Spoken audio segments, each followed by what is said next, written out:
नोएडा में स्कूल खुलने के साथ ही साथ अब कोविड के मामले सामने भी आने लगे और वो भी बहुत तेजी के साथ। नोएडा के सेक्टर 40 के एक स्कूल में, पब्लिक स्कूल में छात्र और टीचर समेत 16 लोग कोरोना पॉजिटिव पाए गए, कोरोना की चपेट में आ गए।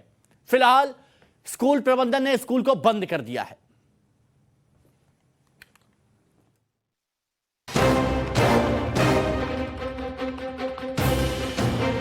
सावधानी हटाएंगे तो आप कोरोना को फिर से बुलाएंगे।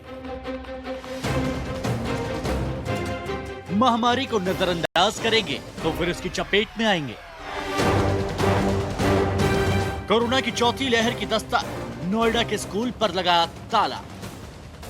पिछले कुछ दिनों से कोरोना की रफ्तार बेहद धीमी हो गई थी। सभी पाबंदियां लगभग हटा दी गई थी और लोग भी बेफिक्र होकर घर से बाहर निकलने लगे थे। लेकिन अगर आप भी बिना मास्क के घर से बाहर निकल रहे हैं तो जरा रुक जाइए। अगर आप अपने बच्चे को स्कूल बिना मास्क लगाए भेज रहे हैं तो ये खबर आपके लिए है। कोरोना के कम होते ग्राफ के साथ लोगों ने सावधानी बरतना भी बंद कर दिया था, लेकिन अब एक बार फिर से कोरोना का ग्राफ बढ़ रहा है और इसकी चपेट में आया है दिल्ली से सटा हुआ नोएडा। नोएडा के सेक्टर 40 के एक प्राइवेट स्कूल में कोरोना के 16 नए मामले सामने आए। प्रबंधन ने फिलहाल स्कूल को बंद कर दिया है। नोएडा की बात करें तो नोएडा के एक ही स्कूल में 16 मामले कोविड के सामने आए हैं, जिनमें से 13 स्टूडेंट्स और 3 अध्यापक हैं जिनकी कोरोना की रिपोर्ट पॉजिटिव आई है। इसको लेकर के पेरेंट्स में भी खलबली मची हुई है, क्योंकि कई सारी सोसाइटीज़ हैं जिनमें तमाम बच्चे हैं जो स्कूल से जुड़े हुए हैं और इस तरह की रिपोर्ट 16 बच्चे एक ही स्कूल के पॉजिटिव मिलने के बाद नोएडा के तमाम स्कूल है जहाँ पे एहतियात बरतने के लिए भी डीएम और सीएमओ की तरफ से आदेश दिए गए हैं। लेकिन पेरेंट्स का क्या कहना है, वो क्या सोच रहे हैं कोविड के स्प्रेडर को लेकर के, क्योंकि अचानक से स्कूलों में इस तरह का मामला आना। अनुपम जी, आपको क्या लगता है, एक ही स्कूल में 16 कोविड के मामले, गाजियाबाद के 2 स्कूल बंद हो गए, बतौर पेरेंट्स आप लोग कितनी चिंता होती है जब इस तरह की खबरें सामने आती हैं? देखिए, चिंता का बात तो है, क्योंकि अगर 13 बच्चे जैसे कि सुनने में आया है खेतान में हुए, फिर इधर गाजियाबाद में हुए, तो it means the 4th wave is already on the way, right. देश में कोरोना संक्रमण की रफ्तार बीते कुछ महीने में काफी धीमी हो गई थी, लेकिन अब एक बार फिर नोएडा में संक्रमण की रफ्तार बढ़ रही है। कोरोना संक्रमण के मामले कम होने के बाद ही देश के लगभग सभी राज्यों में स्कूल खोल दिए गए।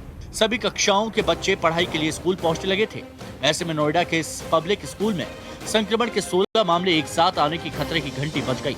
नोएडा में बीते 10 दिनों में 100 से ज्यादा कोरोना संक्रमित मरीज मिले हैं। इस कारण से स्कूलों में बच्चों के संक्रमण से पेरेंट्स की चिंता बढ़ गई है। अभी से पेरेंट्स ऑनलाइन क्लास शुरू करने की मांग करने लगे। इसके साथ ही बच्चों की जांच, सुरक्षा आदि को लेकर भी पेरेंट्स की सक्रियता बढ़ गई है।